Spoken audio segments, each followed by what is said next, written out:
Welcome back to mister வாசஸ் 360. நான் தான் உங்கள் டிகே பேசுகிறேன். ஸோ இன்றைக்கி எந்த வீடியோ பற்றி பார்க்க போகிறேன்னு கேட்டிங்கன்னா, கண்டிப்பாக நிலவுக்கு என்மேல் என்னடி கோவம் அந்த மூவியை வந்து பார்த்துருப்பீங்க. அந்த மூவிக்கான ரிவ்யூ தான் இன்றைக்கி நம்ம பார்க்க போகிறோம். ஆக்சுவலாக அந்த மூவியை வந்து ஒரு வேறு லெவலான ஒரு ஃபன் டைப் ஆஃப் ஒரு லவ்வை தான் கொடுத்துருக்காங்க. நார்மல் யூஷுவல் ஸ்டோரி தான்றதையும் சொல்லியே தான். அண்ட் இந்த மூவியோட டேரக்டர் வந்து தனுஷ் அப்படின்றது எல்லாருக்குமே தெரியும். ஸோ அவர் வந்து பயங்கரமாக இந்த மூவிக்கான அந்த ஒரு லவ்வை வந்து கிரியேட் பண்ணிருக்காப்புல. பட் ஆனால் இது லவ்னாலே அந்த அளவுக்கு தான் சொல்ல முடியுன்றதை தாண்டி ஒரு வேறு லெவலான ஒரு ஃபன் எக்ஸ்பீரியன்ஸ் கிடச்சிது. இது வரைக்கும் பார்க்கலனாலும் சும்மா ஒரு ஜாலியாக ஒரு மூவி பார்க்கணும்னு நினச்சிங்கன்னா இந்த மூவிலாம் மஸ்ட் ட்ரை. ஆனால் அந்த அளவுக்கு அந்த ஒரு பாண்டிங்லாம் நிறையா இருக்கும். அண்ட் நிறைய பேருக்கு இந்த மூவி ரிலேட் ஆகிறதுக்கான பாசிபிலிட்டியுமே இருக்குது. மோஸ்ட்டாக இது வந்து இந்த லவ் வந்து 2K கிட்ஸ்க்கான அப்படின்ற மாதிரி சொல்லியிருப்பாங்க. அண்ட் அதுலேயுமே ஒரு 90s கிட்ஸ்க்கான ஒரு கேரக்டர் இருப்பாப்புல, ராஜேஷ் அப்படின்ற அந்த ஒரு கேரக்டர். ஸோ அவங்க கூட நிறைய பேருக்கு கனெக்ட் ஆகிறதுக்கான பாசிபிள் இருக்குது. இந்த மூவியை பார்த்துருந்தீங்கன்னா ஏன் அந்த கேரக்டர் சொன்னன்றது கண்டிப்பாக எல்லாருக்குமே தெரியும். ஸோ இந்த மூவியை பற்றின ரிவ்யூ தான் இன்றைக்கி நம்ம பார்க்க போகிறோம். ஆக்சுவலாக இந்த மூவி வந்து ஒரு வேறு லெவல் ஜாலியான ஒரு லவ் ட்ரிப்பு பார்த்த ஒரு மூவியாக இருக்கும். அண்ட் பெருசாக இதில் அப்படியே ட்விஸ்ட் அண்ட் டர்ன்ஸ்லாம் அப்படி இப்படின்ற அளவுக்கு இல்லை, எல்லாத்தையுமே ப்ரிடிக்ட் பண்ண முடியும். ஸோ நல்லா ஒரு ஜாலியாக ஒரு எக்ஸ்பீரியன்ஸை ஒரு மூவி பார்க்கணுன்னு நல்லாயிருக்கும். அண்ட் அந்த ஃப்ரெண்ட்ஷிப் பாண்டை பற்றியுமே ஒரு சில இடத்துல தான் அந்த சீன்ஸஸ் எல்லாம் இருக்கும். அந்த சீன்லேயே அந்த ஃப்ரெண்ட்ஷிப்னா இப்படி தான் இருக்கணும் அப்படின்றதுக்கான ஒரு எக்ஸாம்பிள் மாதிரியான ஒரு விஷயங்கள்லாம் நிறைய பண்ணியிருப்பாங்க. ஸோ ஃப்ரெண்ட்ஷிப் அப்படின்றதுக்கான ஒரு சின்ன ரெஃபரன்ஸுமே இந்த மூவியில் இருக்கும். இந்த மூவியை பற்றி எப்படி சொல்கிறது, பெரிய ட்விஸ்ட் அண்ட் டர்ன்ஸஸ் எதுவுமே இல்லை. பட் ஆனால் ஒரு லவ் அப்படின்ற அந்த ஒரு மூவியை எப்படியெல்லாம் ஒரு மாதிரி ஃபன் டைப்பாக கொண்டு போக முடியுமோ அந்த அளவுக்கு ட்ரை பண்ணியிருக்காங்க. அது உண்மையுமே சொல்லி ஆகணும். அண்ட் இதில் ஆல்பம்ஸுமே ஒரு மாதிரி நல்ல ஒரு ஜாலியான ஒரு வைப்பை கொடுத்துச்சு. அண்ட் அது இல்லாமல் அந்த பாட்டுக்கான அந்த விஷுவல்ஸ் வந்து ஒரு மாதிரி கிரிஞ்சு அப்படின்னு சொல்ல முடியாது. பட் ஆனால் அது பார்க்கும்போது நல்லா இருந்துச்சுங்க. ரொம்ப நாள் ஆச்சு இந்த மாதிரிலாம் அந்த ஒரு செட்டு போட்டு ஒரு லவ் சாங்குக்கு இந்த மாதிரிலாம் எடுத்து அப்படின்ற மாதிரி ஒரு ஃபீல் கொடுத்துச்சு. அது உண்மையிலுமே பார்க்குறதுக்கு ஒரு மாதிரி நாஸ்டாலஜிக் மூமெண்ட் மாதிரி நல்லா இருந்துச்சு.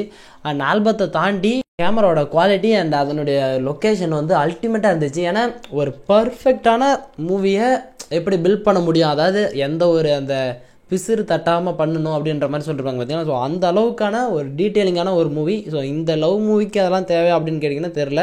பட் ஆனால் அந்த கேமரா ஆங்கிள்ஸ் வந்து அவ்வளோ சூப்பராக இருந்துச்சு. மூவியோட பிளாட்டை வந்து ஒரு ஒன் லைனில் எக்ஸ்பிளைன் பண்ணணும் அப்படின்னு நினச்சிங்கன்னா, ஸோ ஹீரோ இருக்கிறாப்புல, அந்த ஹீரோவுக்கு ஒரு லவ் இருக்குது. அந்த லவ் வந்து பிரேக்கப் ஆகிடுச்சு. ஆனால் வீட்டில் வந்து ஃபோர்ஸ் பண்ணி ஒரு கல்யாணம் பண்ண சொல்கிறாங்க. அண்ட் அந்த பொண்ணு யாருன்னு பார்த்தீங்கன்னா இவங்க கூட ஸ்கூலில் படித்த பொண்ணு. ஸோ நாங்கள் பேசணும் அப்படின்னு சொல்லி அந்த டைம் கேட்டு அந்த பொண்ணு கூட கான்வர்சேஷன் நடந்துட்டு இருக்கும்போது ஹீரோவுடைய பழைய எக்ஸ் கேர்ள் ஃப்ரெண்டுக்கான மேரேஜ் இன்விடேஷன் வந்து வந்திருக்கும். ஸோ அதை பார்த்து ஒரு ஃபீல் பண்ணிகிட்டு இருக்கும்போது இப்போ ஸ்கூல் போகணுன்னு சொல்லியிருந்தேன் பார்த்தீங்களா, அந்த பொண்ணுக்கிட்ட வந்து சொல்லு லவ் ஸ்டோரி கேட்போன்னு சொல்லி ஆரம்பித்த கதை தான் அந்த லவ் ஸ்டோரி எப்படிலாம் டெவலப் ஆச்சு அண்ட் லவ் என்னத்துக்காக அந்த பிரேக்கப் நடந்துச்சு அப்படின்ற ஒரு விஷயத்தெல்லாம் சொல்லிவிட்டு அதுக்கப்புறமா சரி மேரேஜுக்கு கிளம்பி போ அப்படின்னு சொல்லிட்டு அதுக்கப்புறமா கதை வந்து அந்த இடத்துல தான் ஸ்டார்ட் ஆகும். ஸோ ஃப்ளாஷ்பேக்கில் ஒரு பாதி படம் முடிஞ்சிச்சுன்னு வச்சுக்கோங்களேன்.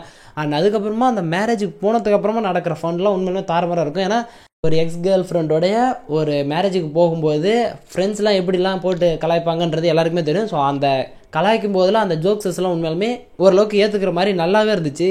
ஸோ அதெல்லாம் போய்கிட்டு இருக்கும்போது அந்த ஃப்ரெண்டுக்கும் ஒரு ஃப்ளாஷ்பேக் இருக்குது, அவனுக்கும் ஒரு லவ் ஸ்டோரி இருக்குதுன்னு சொல்லி அந்த 90s கிட்ஸுக்கான அந்த ஒரு ரெஃபரன்ஸ் இருக்கிற மாதிரி ஒரு ஃபீல் கொடுத்துச்சு.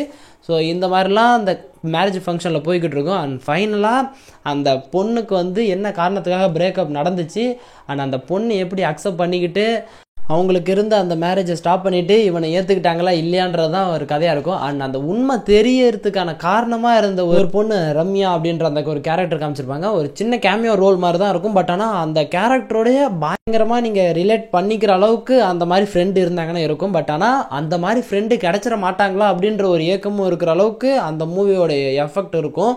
அந்த ஒரு கேரக்டர் அந்த அளவுக்கு ஒரு ஸ்ட்ராங்காக பில்ட் பண்ணியிருப்பாங்க. ஸோ பிரேக்கப்புக்கான அந்த காரணம் தெரிஞ்சதுக்கப்புறமா அந்த எக்ஸ் கேர்ள் ஃப்ரெண்ட் வந்து இவனை தேடி வந்துச்சா இல்லையா அண்ட் அதுக்கப்புறமா இவனுக்கு நடக்கிற அந்த கல்யாணம் என்ன ஆச்சு, ஹீரோவுக்கு நடக்கிற அந்த கல்யாணம் என்ன ஆச்சு அப்படின்றது தான் நெக்ஸ்ட் பார்ட்டு அப்படின்னு சொல்லி நிக் 2 அப்படின்னு சொல்லி முடிச்சிட்டாங்க.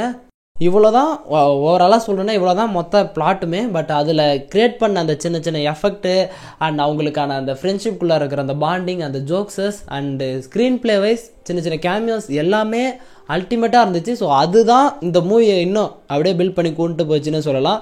அண்ட் உண்மையாலுமே சொல்லணும்னா அந்த மேரேஜுக்கு போகும்போது அதில் நடக்கிற அந்த ஃபன் வந்து இந்த மூவியை முடிச்சதுக்கப்புறமே மறக்காத அளவுக்கு இருக்கும்னு நினைக்கிறேன். எனக்கு அந்த மூவியை பார்க்கும்போது ராஜேஷ் அந்த கேரக்டரை மட்டும் மறக்கவே முடியாது அப்படின்ற அளவுக்கு இருந்துச்சு. அண்ட் டைரக்டட் பை தனுஷ் அப்படின்னு சொல்லும்போது அதுக்கான ஒரு ஃபேன் பேஸுமே தனியாக இருக்கும். நான் வந்து போனதுக்கான ஒரு மெயின் ரீசன் என்னென்னு பார்த்தீங்கன்னா அவருடைய டேரக்ஷன், அந்த லவ் வந்து எப்படி மெயின்டைன் பண்ணியிருக்காங்க அப்படின்றதுக்காகவே தான் பார்க்க போனேன். அந்த அளவுக்கு அந்த எக்ஸ்பெக்டேஷனை கண்டிப்பாக பூர்த்தி பண்ணும் அப்படின்னு நினைக்கிறேன். ஏன்னா லவ் மூவியில் எந்த அளவுக்கு ஒரு ஜாலியாக கொடுக்க முடியுமோ அந்தளவுக்கு கொடுத்துருக்காங்க. ஸோ ட்ரை பண்ணுறதுக்கு ஒரு மஸ்ட் ஃபன்னபிள் மூவி. ஸோ பார்த்துட்டு எப்படி இருக்குன்றதை மறக்காம கீழே கமெண்ட் பண்ணுங்கள். அண்ட் பார்த்துருந்தீங்கன்னா இந்த மூவி உங்களுக்கு எந்த மாதிரியான ஒரு எக்ஸ்பீரியன்ஸ் கொடுத்துச்சுன்றதையும் மறக்காம கீழே கமெண்ட் பண்ணுங்கள். ஸோ ஓகே கைஸ், இதோட இந்த வீடியோ முடிச்சுக்கலாம். நெக்ஸ்ட் ஒரு ஆசமான வீடியோவில் மீட் பண்ணுறேன். அது வரைக்கும் ஒரு சின்ன பிரேக் வரட்டா.